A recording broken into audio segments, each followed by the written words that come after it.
반갑습니다. 송주준입니다. 일전에 제가 영상을 통해 가지고 그렇게 말씀을 드렸어요.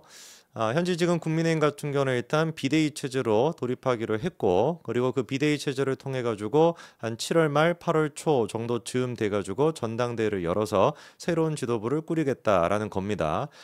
물론 아직까지 이제 결정이 안 돼 있는 것은 현재 지금 윤재호 원내대표가 권한대행직을 같이 맡고 있지 않습니까? 근데 윤재호 원내대표가 권한대행으로서 비대위원장까지 임명을 할지, 그리고 그 비대위 체제로 계속 이어질지 이것도 좀 의문이고, 그리고 이제 아마 제가 보기엔 가능성이 높은 게 윤재호 원내대표가 비대위원장까지 임명하기보다도 당선인들이 중심이 돼가지고 원내대표를 새로 임명한 다음에 그 원내대표가 비대위원장직까지 같이 아마 겸하지 않을까. 그게 제일 좀 현실성이 있는 얘기가 아닐까 싶습니다. 물론 아직까지는 어떻게 할지가 확실하게 정해져 있지는 않고요. 그냥 비대위는 전당대회를 위한 그냥 거쳐가는 과정이다라는 정도로만, 그 얘기는 바꿔 얘기해가지고 뭐 혁신적인 비대위라는 것이 아니라 실무진 위주의 그냥 좀 관리형 위주의 비대위로 꾸려질 것이다라는 것 정도만 지금 정리가 됐습니다. 근데 이제 일전에 제가 말씀드렸던 얘기는 그거죠. 요 시나리오대로 된다라고 한다면 당선인들이 중심이 돼가지고 새로운 원내대표를 뽑고 그 원내대표가 비대위원장직까지 맡게 된다라고 한다면 전당대회는 현실적으로 생각해 봤을 때 7월 말에서 8월 초 정도 즈음 돼가지고 열릴 가능성이 있다라는 거예요. 그러면은 요때면 지금으로부터 한 3, 4개월 정도 시간이 지난 시점 아니겠습니까? 그럼 충분히 뭐가 가능하다라는 얘기예요. 한동훈 위원장이 그때 등판하는 것도 가능하다라는 얘기입니다.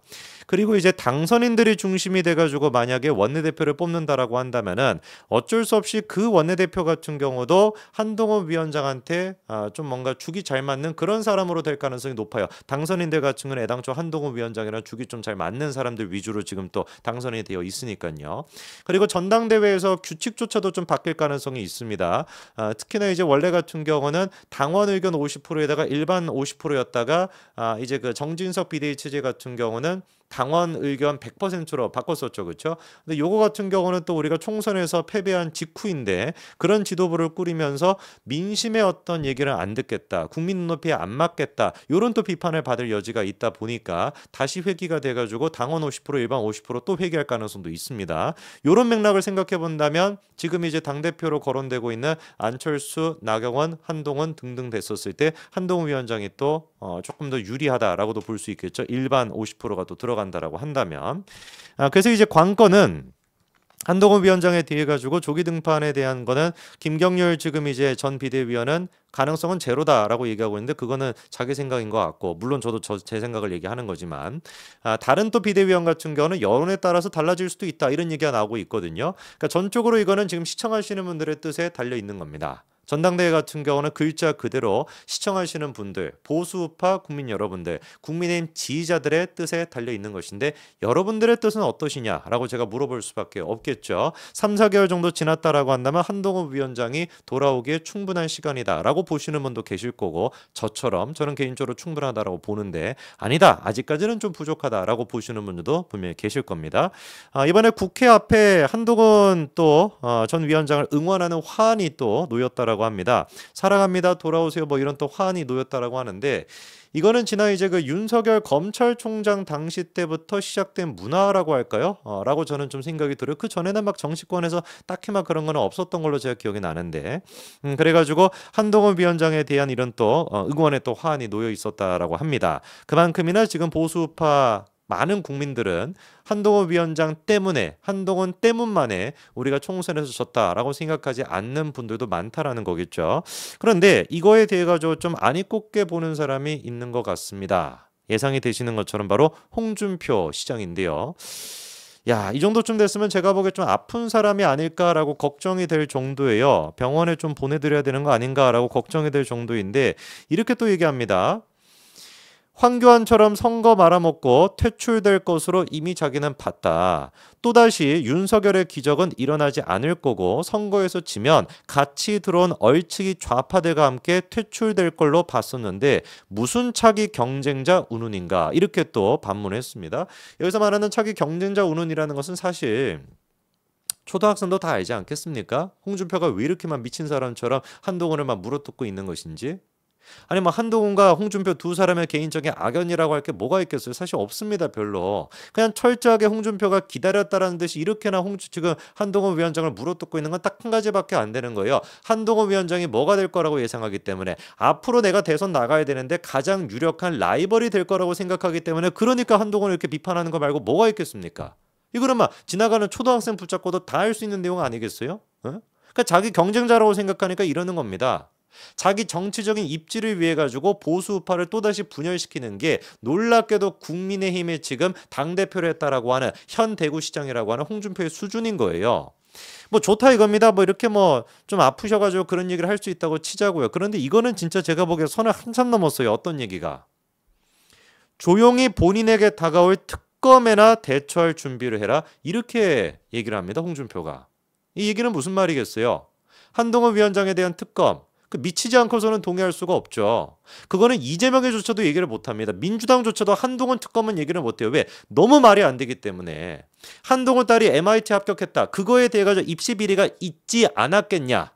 다른 대학도 아니고 MIT인데.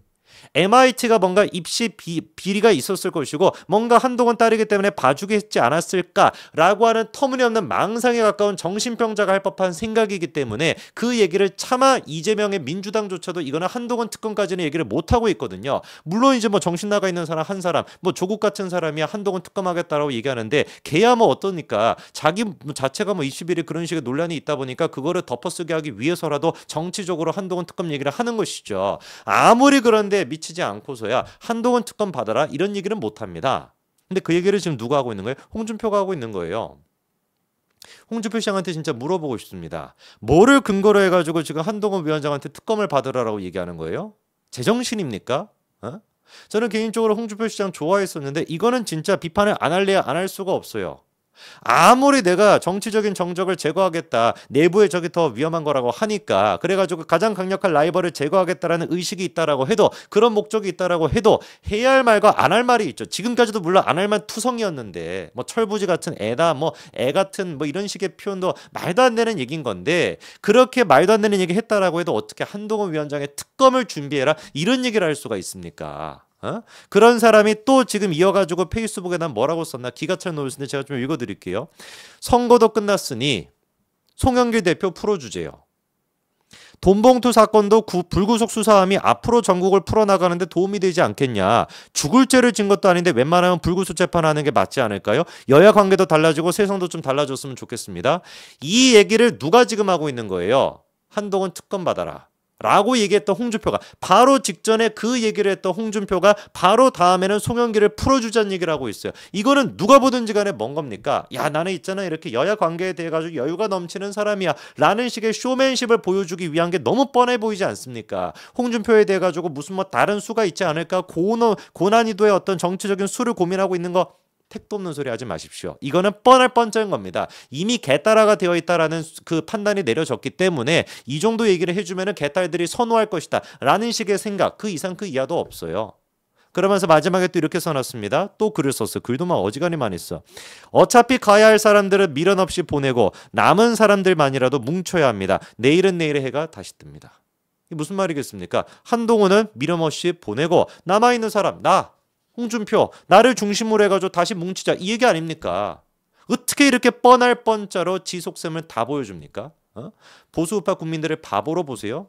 자기 정치적인 입지를 위해 가지고 총선이 끝나자마자 기다렸다는 듯이 총선 패배는 다 한동훈 때문이다. 모든 것이 다 한동훈 때문에 진 것이다. 라는 식으로 말 같지도 않은 소리를 하다가 심지어 특검을 받아야 된다라고까지도 얘기를 하고 그리고서는 송영길을 풀어주자. 지난번에 조국 같은 경우도 불구속 수사를 해야 된다는 식으로 얘기하지 않았습니까? 홍준표가. 어떻게 아비랑 애미 두 사람을 갖다가 다 구속시킬 수가 있냐. 정치가 아무리 험난해도 그렇지 어떻게 일가족을 그렇게 도륙할 수 있냐. 라는 식으로 주장했던 게 홍준표 아니었습니까? 제정신입니까 진짜로? 당대표직을 맡았다라고 한다면 최소한의 염치라도 있어야 되는 거 아니에요? 어떻게 이렇게 자기 속셈대로 움직입니까? 이준석이랑 똑같은 거예요. 논평하기도 싫습니다 정말로. 한번 두고 보자고요. 홍준표가 이렇게 길길이 날뛸 정도로 이재명도 안 할 법한 한동훈 특검을 받아야 된다는 얘기를 할 정도로 한동훈을 공격한다라고 한다면 저는 이게 오히려 방증이라고 봅니다. 뭔 방증? 한동훈이 차기 유력한 대권 후보가 될 거라는 방증이라고 봅니다. 여기까지 말씀드리겠습니다. 감사합니다.